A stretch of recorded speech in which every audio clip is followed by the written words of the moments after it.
quand même particulier, ça aussi, pour tout le monde, dans le fond. C'est nouveau, ça. Mais c'est nouveau aussi. Comment on aborde ça pour une moto, justement? Bon, de toute façon, la majorité, probablement, des conducteurs l'ont vu, que ça commence à pousser un peu partout. Ouais. Ici, dans le comté, il n'y en a pas particulièrement, mais je vais en donner un comme référence, si vous voulez vous pratiquer. À Saint-Augustin, quand vous allez vers Cap-Rouge, le casse-croûte chez Micheline, là, la route qui est à côté, ou la maison à Louis Arnaud, probablement que ça vous dit quelque chose. Il y en a un en bas, là. Mais ça, on en retrouve un petit peu partout maintenant. Dans le bout de Chambly, je sais qu'il y en a. Ça va bien, ça. Ça va très bien. La façon qu'on doit circuler là-dedans. Bon, ben premièrement, c'est à basse vitesse, là. C'est toujours de la basse vitesse. On arrive, c'est des CD qu'il y a. C'est pas des stops. Fait qu'en fait, c'est de l'évaluation. J'ai-tu le temps de passer ou bien j'ai pas le temps? Fait qu'en gros, il n'y a pas de priorité, là. C'est pas celui à droite, là. Pour celui à droite, c'est celui à droite, lui est à droite, lui est à droite. On est tout à droite de quelqu'un. Première des choses, lorsqu'on prend le carrefour giratoire, c'est toujours vers la droite, OK? Il y en a qui embarquent ces autoroutes à l'envers. Ça peut arriver, il y en a un qui fasse la même chose, mais on y va toujours anti-horaire, contraire d'une horloge. On passe vers la droite. Quelle manœuvre qu'on doit faire pour ça? Là, le choix, j'ai le temps, j'ai pas le temps, ça se fait à basse vitesse. Fait que normalement, là, les évaluations, ça se va assez bien. Il y a une chose qu'il faut faire, parce que là, pour en avoir passé quelques centaines là, depuis quelques années, des fois, tu dis, il n'y en a pas de flasheur sur son char, là, lui, là, tu sais. Me semble, ça ira bien. Les signaux de direction, c'est pas fait pour nous autres.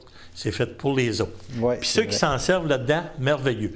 Ceux qui s'en servent pas, ben sont pas fins. Puis des fois, ben ça nous fait jouer un petit peu dans la vaisselle du curé, là. J'explique comment on doit procéder. On s'en vient ici, mettons, je suis en moto, je suis tout seul.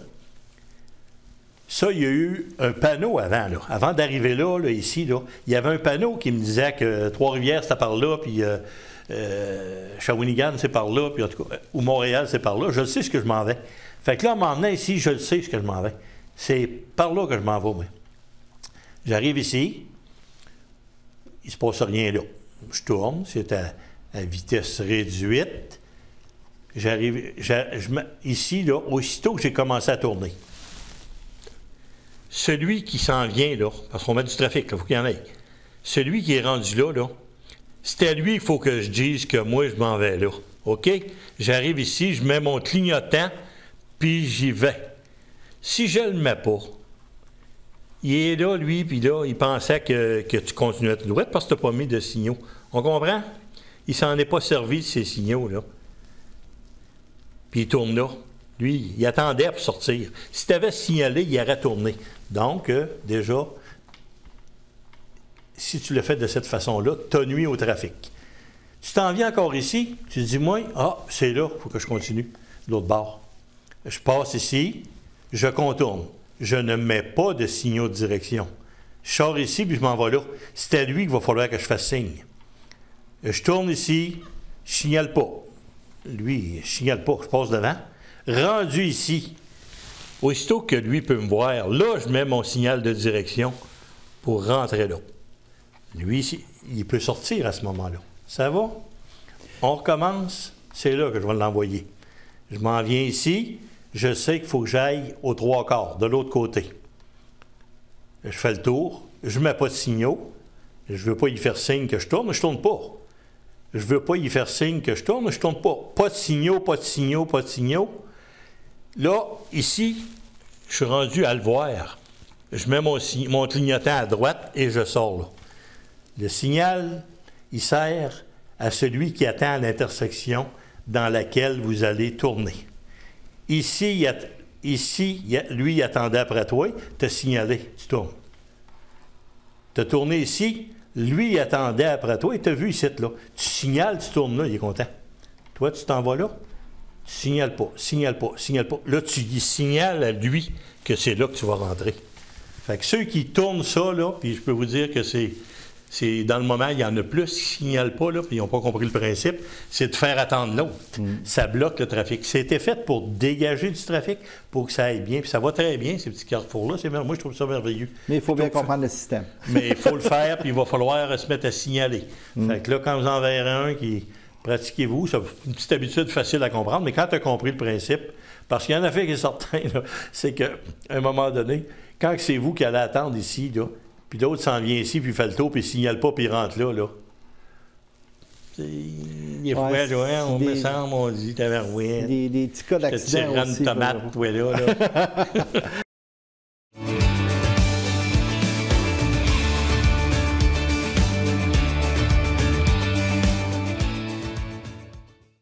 Donc, peut-être nous parler un petit peu de ce qu'on a justement en arrière. Là. Visuellement, tu nous as fait une situation qui est assez Raymond. C'est ça, c'est encore... en fait, c'est ça. Avec les tableaux, c'est des situations qui sont différentes. Celle-là, bon, pour se mettre dans le contexte, là, on est ici sur la Côte-Joyeuse là, pour situer tout le monde.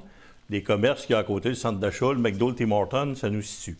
Mais le but de ça, c'est de montrer qu'il y a deux entrées ici. Entrée ou sortie, et puis il y a deux pièges à ça. Il y en a un qu'on se fait faire par l'automobiliste, puis l'autre, c'est nous autres qui peut produire le piège. Bon. Ici, on retient qu'il y a deux entrées. On commence, il y a un véhicule qui s'en vient ici. Le piège qu'on peut avoir, il y a un auto, un camion, peu importe, il s'en vient, et puis lui, il met son signal pour tourner à droite. OK? Il veut tourner à droite. Je suis ici, moi, où la flèche, ici, bon, il y a une moto qui est entrée. Nous autres, on est positionnés ici. J'attends pour sortir. Que j'aille à gauche ou à droite, c'est pas vraiment important. On va dire que dans ce cas-là, j'attends pour tourner à gauche. Le véhicule s'en vient ici, en bas. Je vois son clignotant. Il met son clignotant. Je pourrais penser qu'il va tourner ici, lui, à côté de moi. Mais il ne faut pas réagir comme ça. On ne prend pas de chance. Quand je vous ai dit dans d'autres émissions qu'il ne faut pas se fier à personne, il ne faut pas se donner une impression qu'on sait ce qu'il va faire, parce que ça peut être trompeur. C'est le cas. Il s'en vient ici, il a mis son clignotant. Moi, je peux penser qu'il tourne ici, mais je ne prends pas de chance. Je le laisse approcher, puis lorsqu'il est rendu ici, puis il va vraiment pas vite, bon, je le sais qu'il va tourner ici à côté de moi. Je pourrais sortir. Mais tant qu'il va rouler un petit peu trop vite, on ne parle pas de grosse vitesse, là, lui, peut-être qu'il a mis son clignotant pour rentrer ici. Fait que, prenez pas la chance de sortir. Lorsqu'il y a un véhicule qui s'en vient, attendez qu'il commence même sa manœuvre pour tourner pour être certain que vous pouvez sortir. Parce que s'il a mis son clignotant, puis lui, là, c'est parce que c'est là qu'il s'en va. C'est tout un piège. Vous sortez, vous allez vous faire frapper. Puis ça arrive assez souvent. Et l'inverse arrive aussi. Il y en a qui s'en viennent, puis ils signalent pas. Puis rendus ici, bien, ils vont tourner pareil. Ceux-là, c'est choquant plus que d'autres choses, parce que tu dis, s'il avait signalé, j'aurais pu sortir, moi, puis dégager le trafic. J'aurais pu prendre la route. Le deuxième piège, c'est moi, je m'en viens ici avec ma moto, et je fais la même chose. C'est moi qui mets le signal. Puis je pensais que je voulais... je vais tourner ici. À ce moment-là, lorsque vous vous emmenez, vous le savez que ce n'est pas là que vous allez entrer, ça va être dans la deuxième. À ce moment-là, ne mettez pas votre clignotant ici, parce que là, vous venez lui donner le même signal à l'inverse qu'on parlait tout à l'heure. Lui, il va penser que vous rentrez ici, puis il peut sortir à ce moment-là, parce que vous l'avez trompé. Fait qu'à ce moment-là, attendez d'être rendu devant lui, même si l'autre rue n'est pas loin, là, vous n'aurez pas signalé longtemps, mais là, c'est mieux de ne pas signaler longtemps que de signaler trop d'avant puis vous faire couper. Fait que vous attendez d'être rendu en face du véhicule qui est ici, puis là, mettez là votre clignotant pour tourner à droite, parce que c'est là que vous tournez. On comprend? C'est le même piège dans les deux cas. À un moment donné, c'est nous autres qui créons le piège en mettant le clignotant ici, alors que c'est là qu'on veut entrer. On attend d'être rendu ici pour mettre le clignotant et on tourne. Et à l'inverse, vous avez compris, à votre gauche, il y en a un qui s'en vient. Il a mis son clignotant. Vous pensez qu'il va tourner ici, mais vous n'en êtes pas sûr. Prenez pas de chance. Attendez qu'il ait vraiment ralenti, puis vous voyez que c'est ici qu'il commence à tourner. À ce moment-là, vous allez pouvoir sortir soit vers la droite ou soit vers la gauche. C'est un piège, ça, qui est assez qui est assez fréquent. Lorsqu'il y a plusieurs entrées côte à côte, comme on a cet exemple-là ici sur la Côte-Joyeuse, il y a plusieurs entrées. Il y a même l'Ultramar qui est à côté. Ouais. Puis ça, on retrouve ça partout. Fait qu'il faut toujours se méfier. Ça en est un autre, un piège extrêmement dangereux. Soit qu'on se fasse couper puis que c'est nous autres qui va rentrer dans l'auto ou le camion, soit qu'on sorte qu'on se fait frapper, soit par un auto ou un camion. Étant donné que c'est un luxe qu'on ne peut pas se payer, d'avoir un contact avec un autre véhicule, bon, on essaie de les éviter. C'est ça qu'on appelle la conduite préventive. Il y a 2 éléments, j'aimerais ça revenir, Valmont. Tu en as parlé un petit peu rapidement, c'est le clignotant. Oui. On a souvent des conducteurs qui oublient ou qui ont carrément abandonné le clignotant. Oui. Mais ça, c'est hyper important. C'est pas optionnel, c'est un auto là, ou une moto. Oui, c'est important pour tout le monde, mais d'autant plus pour un motocycliste. Puis la plupart du temps, bon, le clignotant, on le met pour donner un signal à l'autre, mais en même temps, on se fait voir, puis on explique à l'autre en arrière, là, par ça, avec notre clignotant, la manœuvre qu'on va faire. C'est extrêmement important. Mais c'est comme tu disais tout à l'heure, il y en a que, bon, sont moins portés sur la sécurité ou c'est banal. Non, c'est pas... Je me souviens, à un certain moment donné, une anecdote un petit peu comme ça. Lorsque je travaillais, bon, j'avais intercepté un automobiliste qui tournait à gauche parce que son commerce était à gauche, lui. Puis il sortait plusieurs fois par jour. Puis il tournait à gauche, puis un virage à gauche, puis il signalait pas. Bien là, il dit, moi, je viens ici 15 fois par jour. Bien, c'est bien en quoi? C'est 15 fois dangereux. Puis un virage à gauche, c'est toujours extrêmement dangereux si tu ne signales pas, parce que l'autre, il ne s'attend pas à ça. Souvent, il ne s'attendra pas à ça. Quand tu vois un signal, il s'en vient vers toi, puis il veut tourner à gauche, bien, tu sais qu'il va passer devant toi. Mais lui, il allait là 20 fois par jour, puis ça ne lui tentait pas de mettre le flasheur. C'était d'autant plus extrêmement dangereux. Je vais revenir à ma deuxième, mais tu me fais penser à quelque chose dans le virage à gauche, parce que ça m'est arrivé dernièrement, justement dans ce secteur-là. Okay. Quand la personne arrête pour tourner à gauche et signale son intention, les véhicules qui sont en arrière, moto ou auto, doivent arrêter, hein? Oui. Oui.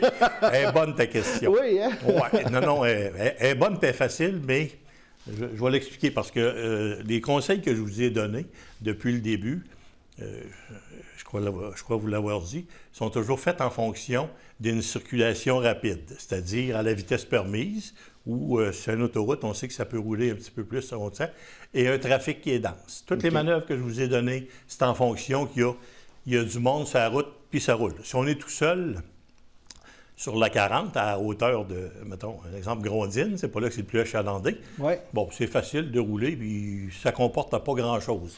Mais lorsque la circulation est dense, vous êtes dans une ville extérieure, une place que vous ne connaissez pas, vous pouvez être dans une autre province ou aux États-Unis, dans un autre pays, là, c'est important d'avoir une bonne technique de conduite. C'est ça l'avantage d'avoir un cours comme ça nous rafraîchit. La plupart du temps, c'est des choses qu'on connaît, mais le fait de se les faire redire, de les avoir en mémoire, c'est ça qui appelle l'expérience. C'est ça qui appelle la conduite préventive. C'est ça qui appelle la sécurité, en fait. Puis la meilleure sécurité, quelles que soient les lois, la meilleure sécurité, c'est toujours celle qu'on se donne. Ouais. Et en moto, c'est d'autant plus important. Il faut se la donner. Il faut se les donner les chances. OK. Une philosophie de conduite. OK, puis on revient à mon exemple que je te disais. Oui. Les véhicules, ils sont supposés arrêter. Ouais. Dans le cas de la sécurité routière, ils ont mentionné à un moment donné que le dépassement par la droite était interdit. Bon. Okay. La plupart du temps, les véhicules, ils vont passer à droite. Il ne faut pas oublier qu'à droite, normalement, il y a la bordure qui est une ligne continue. On ne devrait pas avoir le droit de passer par la droite.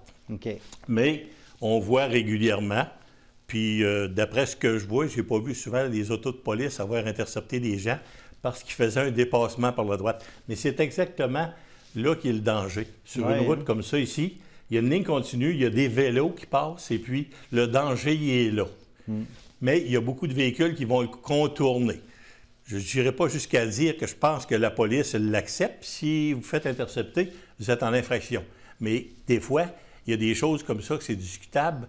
Lorsque tu le fais d'une façon prudente et intelligente, bien, ça va être illégal sur papier, tu as une grosse chance qu'il le tolère. Ce que je veux dire à ce moment-là, puis je ne vous dis pas là, de le faire, là, non. Il y a une ligne continue, sur papier, là, vous êtes en infraction. Okay. Mais si vous le faites, puis vous le faites d'une façon sécuritaire, c'est-à-dire vous contournez par la droite lentement. Ça, c'est important, très lentement. Vous le contournez, puis vous passez. Il y a des grosses chances qu'il vous le tolère. Mais n'oubliez pas, théoriquement, vous êtes en infraction. Puis nécessairement, il faut que vous soyez le premier véhicule en arrière de celui qui tourne à gauche. Parce que si vous êtes, il y a deux, vous êtes le troisième véhicule, ne faites pas ça, là. Là, vous ne contournez plus le véhicule qui tourne, là. Vous doublez carrément les autres par la droite. Oui, c'est ça. À quelque part, il n'y a pas l'air d'avoir d'infraction souvent pour ça, mais passez pas ça à 40 km, clenché par la droite, comme on dit. Là, là, vous courez après le trouble d'un bout à l'autre. Et... Puis j'ai le goût de dire qu'en moto, c'est quasiment plus dangereux, en plus, parce qu'il y a le sable, il y a tout le côté. Il y a du sable, il y a tout. Non, c'est pas recommandé. C'est toujours préférable. Puis lorsqu'on s'arrête en arrière d'un véhicule, moi, je vous parle toujours de moto, mais il y a 90 de ce que je vous ai dit, ça s'applique aux automobilistes, de garder une distance en arrière, même lorsque vous êtes immobilisé. Si advenant, il y a un véhicule qui s'en vient, puis il ne peut pas arrêter, là, ou il est en train de freiner, puis ça glisse, on n'oublie pas la porte de sortie, c'est toujours la distance qu'on a en avant de nous autres. À ce moment-là, avec la moto, vous auriez peut-être le choix de passer par la droite. Là. Vous avez le choix de passer par la droite, qui supposément est une infraction, ou bien de faire écraser ou faire tuer. Le choix est vite fait. Là. Non, c'est ça. Je vais vous dire que par réflexe, moi, je sais que le coin que je vais prendre, là, je passerai par la droite pour l'éviter. Fait que de se laisser une longueur ou deux d'auto en arrière d'un véhicule qui est immobilisé et qui s'apprête à tourner à gauche. OK. C'est ça. En gros, c'est vraiment mon deuxième élément, dans ton exemple que tu parlais, supposons qu'arrive un cycliste, justement, dans la situation. Est-ce que l'auto qui arrive doit justement laisser passer le cycliste? Est-ce que la moto qui sort aussi? Si je comprends bien, toi, tu t'en viens ici, tu veux tourner à gauche? Non, non. Le cycliste s'en vient ici? Non, moi, je suis en auto avec la flèche, OK, comme ça, en m'en allant vers le McDo. Oui. Puis le cycliste, il est juste à l'entrée du McDo, puis il veut passer, puis s'en aller, mettons, au Tim Hortons. Fait que le cycliste est vraiment à la hauteur de l'entrée, là. Ici? Ouais, c'est ça. Fait que moi, je viens pour virer là, mais il y a un cycliste. Le cycliste, lui, il sort d'ici? Non, le cycliste, il est sur la roue, c'est ça, comme ça. Ah oui, le cycliste, il est prioritaire. Il est prioritaire. S'il est côte à côte avec vous, là, puis de toute façon, s'il n'est pas côte à côte avec vous, restez un petit peu en arrière, il va continuer son chemin. Si vous venez de le dépasser puis il est légèrement en arrière, bien là, vous savez déjà qu'il y a un cycliste qui s'en vient. Vous allez tourner à droite, bien, il serait prioritaire aussi pour passer. Mais celle-là est touchée. OK. Puis encore, pour revenir aux cyclistes, vous avez vu qu'avec la nouvelle loi, sur une route numérotée, une route provinciale numérotée, comme ici, c'est la 138, en bas, le long du fleuve, bon, il y a des corridors pour cyclistes. La plupart du temps, maintenant, ici, le long du fleuve, il y a une piste cyclable, en fait. L'autre bord de la ligne de bordure, c'est pavé, il roule là. Mais s'il roule sur la chaussée, bien, il faut passer à 1,5 mètre du cycliste. OK. C'est difficilement mesurable, mais en fait, il faut le dégager. Tout ce qu'ils veulent dire, c'est que ne frôle pas le cycliste à côté des poignets, parce que là, ton 1,5 mètre, tu ne l'auras pas. Par contre, comme ici à Saint-Raymond, on va prendre cet endroit-là, on est dans une zone de 50, dans une ville ou un village, où les zones sont de 50, en milieu urbain, la distance est de 1 mètre. C'est 3 pieds plutôt que... Ça veut dire une moitié de chaussée à peu près, là. Oui, bon, oui, à moitié. Puis là, s'il roule maintenant, comme je vous dis, l'accotement est pavé. Vous n'avez pas besoin de vous tasser beaucoup, là. Okay. Vous faites un petit mot, vous tassez, vous voyez, dans une ville, c'est 3 pieds. Fait que ça, c'est facilement mesurable. Il ne faut pas se mettre en danger non plus en allant dans l'autre voie. Là, elle est bonne, celle-là. C'est là que je m'en vais. Ça existe. Tu touches un excellent point pour être toujours dans le chemin, là, parce que de la moto, j'en fais beaucoup. Là, il y en a qui veulent assez bien faire que ça en est rendu, excusez, là, mais ridicule. Ta question que tu viens de poser, c'est que là, il y a un cycliste à côté. Il y en a qui font tellement attention là, pour passer à côté, bien, ils ne veulent pas se faire arrêter. Ils dégagent. Puis ça arrive d'une façon régulière. Ils se tassent tellement qu'ils tracent. Puis de l'autre côté, là, sont rendus qui empiètent de l'autre côté du pointillé. Puis toi, tu t'en viens avec une moto, là. Puis vous vous rappelez tout à l'heure, une autre émission, la critique que je faisais de la SAC, là, eux autres qui ont divisé leur voie en 3 corridors, puis ils conseillent aux motocyclistes de rouler le long de la ligne. Bien, là, tu es rendu avec une auto qui s'en vient en sens contraire, qui contourne un cycliste, là, mais toi, tu es rendu en moto, puis tu peux te faire tuer par lui parce que il est rendu de l'autre côté. Mais comment voulez-vous expliquer ça? Il veut bien faire. Mais il ne fait pas bien. Il fait la pire chose qu'il n'y a pas. Je l'ai souligné, là. Il s'en va de l'autre côté, puis il y a des véhicules puis des motos qui s'en viennent en sens contraire pour supposément éviter un cycliste là, qui est là, alors qu'ils ont toute la place pour passer à côté. Mais ça arrive régulièrement. On n'en vient pas. Je dis, ils font pour bien faire. Ils ne sont pas conscients du danger qu'ils font. Ils ne savent pas ça, eux autres, que les motocyclistes sont conseillés par la SAC de rouler dans le corridor 1, qui veut dire c'est coller sur la ligne médiane. Alors, avec une petite situation comme ça, on a fait beaucoup de sous-catégories, mais ça reste que on revient toujours au phénomène d'anticipation. Quand on conduit, il faut toujours anticiper le pire, puis toujours conduire pour les autres. C'est ça. C'est là qu'il y a le bon côté, je veux dire, d'avoir un cours de recyclage à un moment donné. On a des choses, la majorité des choses, on les connaît, mais on finit par les oublier, on conduit par habitude, on est souvent dans les mêmes secteurs, on connaît le coin, il y a plein d'avantages à connaître la route. Ouais. Mais ça crée des désavantages aussi, parce que tu n'es pas conscient que il y a des choses que tu négliges parce que tu connais le coin. Si tu étais à l'extérieur dans une autre ville, tu ne feras pas ces infractions-là parce que tu saurais que tu es en danger. On a des mauvaises habitudes. C'est ça, il y a des mauvaises habitudes. C'est pas pour mal faire, mais la moto, ça ne pardonne pas. Je ne dirais pas que c'est un sport extrême. Il y a des fois, dans certaines situations, on est proche de ça. Je ne dirais pas que c'est un sport extrême, pas épeurer personne là, pour nuire au monde de la moto, mais pour faire de la moto, je pense qu'au départ, il faut vraiment aimer conduire. Aimer conduire, puis être conscient qu'il y a des dangers, mais être attentif. C'est pas fait pour tout le monde. C'est pas fait pour tout le monde. Puis dans les accidents, vous vous rappelez que j'ai parlé des accidents qu'on avait dans les années 1978 à peu près, là, à la fin des années 70. Il y avait 150, 175 motocyclistes qui se tuaient. On est rendu à 35. Bon, c'est encore 35 de trop, mais on sait que ça ne baissera jamais à zéro. Et puis, il y a la moitié des accidents que c'est des motocyclistes seuls qui vont avoir un accident ou qui vont se tuer. Puis, c'est ça. Ils n'ont pas frappé personne. Fait que c'est que les fois qu'ils ont un accident avec un automobiliste ou un camion, on sait qu'à 70 % en gros, la faute a été commise par l'autre véhicule plutôt que le motocycliste. Fait que faut pas dormir au volant. Il faut être assez réveillé pour faire de la moto. Si on n'aime pas conduire, puis qu'on est vraiment négligent, là, pas de technique, puis tu regardes partout, tu augmentes tes chances d'être sur la liste des non-fumeurs du Journal de Québec jeudi. Oui, effectivement. Ouais, c'est bon.